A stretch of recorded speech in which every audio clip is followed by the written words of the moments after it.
Marks છે, 80 ગુણ છે અને 80 પ્રશ્નો એમાં પૂછાશે અને બંનેમાં હેતુલક્ષી પરીક્ષા છે અને બંનેની અંદર ખોટા પ્રશ્ન માટે માર્ક્સ કપાવવાના છે.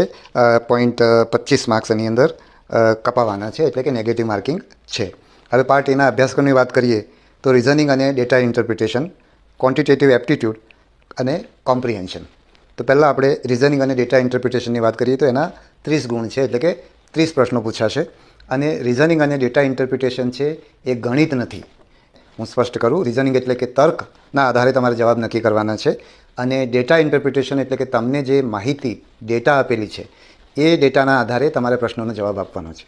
એટલે આ બંને એવા છે કે તમને જે રકમ આપેલી છે જેના આધારે તમારે તર્ક દોડાવીને રિઝનિંગને લગતા તર્કને લગતા પ્રશ્નો તમારે સોલ્વ કરવાના છે.